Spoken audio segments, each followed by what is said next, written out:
सफेद मक्खी यानी कि ये व्हाइट फ्लाई का अटैक फसल पर बढ़ते ही जा रहा है और आजकल इसके चलते किसानों के भी यही सवाल आ रहे हैं कि ये सफेद मक्खी को कैसे कंट्रोल करें। सफेद मक्खी पर कोई दवा काम नहीं कर रही या फिर सफेद मक्खी के लिए कोई नया टेक्निकल बताएं। अगर आप भी ये सफेद मक्खी की समस्या से परेशान हैं और आपकी फसल में ये सफेद मक्खी की संख्या बढ़ते ही जा रही है और कई दवाओं के छिड़काव के बाद भी कोई फर्क नहीं दिख रहा है, तो ये वीडियो को आखिरी तक जरूर देखिएगा, क्योंकि इस वीडियो में हम आपको बताएंगे कि इस समय पर ये सफेद मक्खी का आतंक इतना ज्यादा क्यों हो रहा है, इसके लक्षण क्या है और जानेंगे वो नए टेक्निकल फॉर्मूले के बारे में जिससे सफेद मक्खी 100% तक कंट्रोल हो ही जाएगी। नमस्कार किसान भाइयों, स्वागत है आपका कात्यायनी ऑर्गेनिक्स के यूट्यूब चैनल में। तो चलिए बिना देरी करे इस वीडियो को शुरू करते हैं।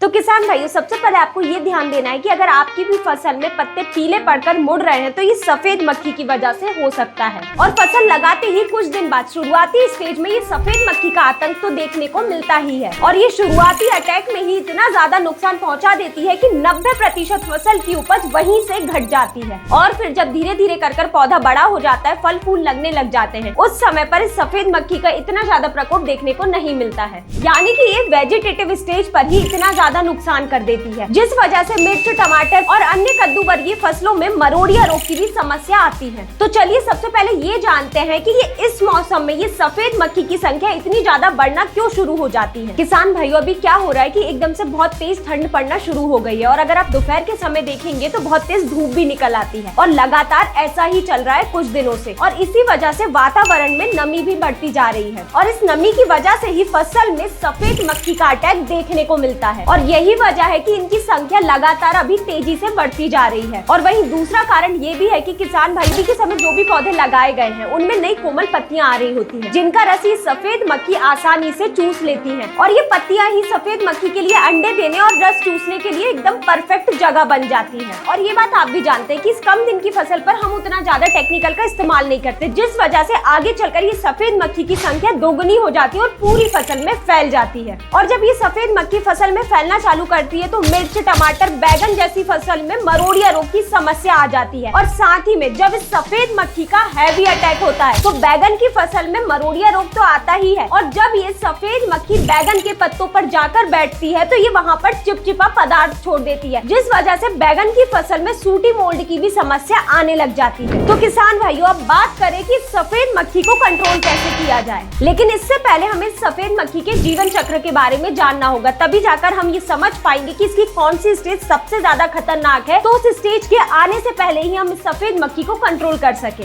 ये सफेद मक्खी की मुख्यतः 3 स्टेज होती है, एग, निम्फ और एडल्ट। और ये एडल्ट से पहले एक और स्टेज आती है, वो है प्यूपा, लेकिन ये इनएक्टिव स्टेज होती है तो इसीलिए इसे काउंट नहीं किया जाता है। ये सफेद मक्खी क्या करती है, पत्ते के निचले साइड अंडे दे देती है, जो कि 2 से 3 दिन में अनुकूल मौसम या फिर वातावरण मिलते ही फूट जाते हैं और इनमें से निकलता है निम्फ। और यही निम्फ स्टेज 10 से 12 दिन तक की रहती है और यही स्टेज सबसे ज्यादा खतरनाक है आपकी फसल के लिए, क्योंकि ये सभी निम्फ पत्ते के नीचे एक जगह इकट्ठा होकर पूरे पत्ते का रस चूसते हैं और इसी वजह से पत्ते पीले पड़ना शुरू हो जाते हैं और ऊपर की ओर मुड़ने लगते हैं और इसी सफेद मक्खी की वजह से पौधे के अंदर येलो मोजाइक वायरस की भी समस्या देखने को मिलती है। और इस निम्फ स्टेज के बाद आती है प्यूपा स्टेज, जो कि 2 से 3 दिन की रहती है। ये उतना ज्यादा फसल को नुकसान नहीं करती है, लेकिन इसके बाद आने वाली एडल्ट स्टेज भी पौधे को रस चूसकर नुकसान पहुँचाती है और इन्हीं एडल्ट से ये सफेद मक्खी की नई पीढ़ी तैयार हो जाती है। तो किसान भाइयों, ये जीवन चक्र समझने के बाद इतना तो हमें ये समझ आ गया है कि हमें ये निम्फ और एडल्ट स्टेज को ही सबसे पहले कंट्रोल करना है। तो अगर किसान भाइयों हमने इस एडल्ट स्टेज को ही कंट्रोल कर लिया तो ये एडल्ट आगे चलकर अंडे नहीं दे पाएंगे और इनकी अगली पीढ़ी तैयार ही नहीं होगी, जिससे निम्फ ही नहीं बनेगा और जब निम्फ ही नहीं बनेगा तो फसल को नुकसान पहुँचाने का खतरा 0% हो जाएगा। तो किसान भाइयों, अब ये जीवन चक्र भी समझ लिया, अब सबसे मेन बात करते हैं कि कौन से टेक्निकल का इस्तेमाल करें ये सफेद मक्खी को कंट्रोल करने के लिए। तो किसान भाइयों, अगर आपकी फसल में ये सफेद मक्खी का प्रकोप होना शुरू ही हुआ है तो आप बिना देरी किए अश्वमेध नाम से आने वाली कीटनाशक का उपयोग करें।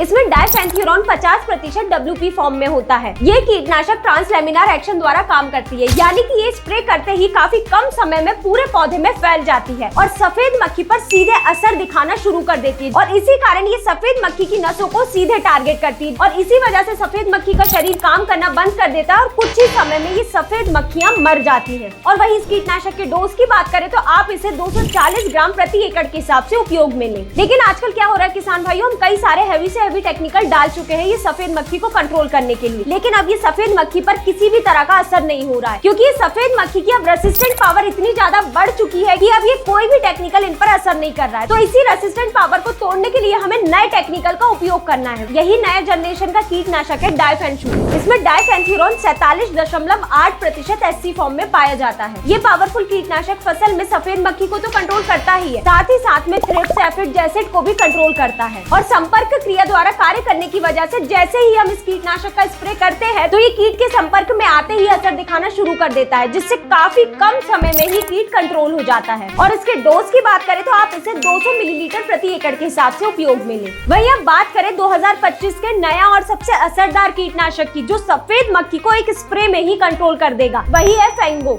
इसमें पायरिप्रॉक्सीफेन 10% प्लस बाइफेंथ्रीन 10% EC फॉर्म में होता है। ये कीटनाशक सफेद मक्खी की हर एक स्टेज पर काम करता है और उन्हें प्रभावी रूप से कंट्रोल करने में मदद करता है। ये कीटनाशक कॉन्टेक्ट और स्टमक एक्शन दोनों द्वारा काम करता है, यानी कि कीट जैसे ही इस कीटनाशक के संपर्क में आएगा तो ये तुरंत असर दिखाना शुरू कर देगा। और वही स्प्रे करने के बाद अगर कीट पौधे के किसी भी भाग का रस चूसता है तो ये खाने की प्रक्रिया के जरिए उनके शरीर के अंदर जाकर भी असर दिखाना शुरू कर देगा, जिस वजह से सफेद मक्खी दोनों ही तरीके से कंट्रोल हो ही जाएगी। और इसके डोज की बात करें तो आप इसे 250 मिलीलीटर प्रति एकड़ के हिसाब से उपयोग में लें। और भैया वीडियो में आगे बढ़ते हुए बात करें कि अगर आप सफेद मक्खी के नियंत्रण के लिए कोई जैविक विकल्प ढूंढ रहे हैं तो आपके लिए सबसे बेस्ट ऑप्शन है सर्वशक्ति। किसान भाइयों, क्या होता है कि हम फसल में हैवी से हैवी टेक्निकल का उपयोग कर लेते हैं, जिस वजह से ना तो सफेद मक्खी कंट्रोल होती है और ना ही ये मरोड़िया रोग फैलने से रुकता है, क्योंकि ये हैवी से हैवी टेक्निकल के खिलाफ ये सफेद मक्खी की रेसिस्टेंट पावर कई गुना ज्यादा बढ़ जाती है। तो इस समय पर हमें हैवी टेक्निकल का उपयोग करने की बजाय सर्वशक्ति जैसे ऑर्गेनिक कीटनाशक का उपयोग करना है।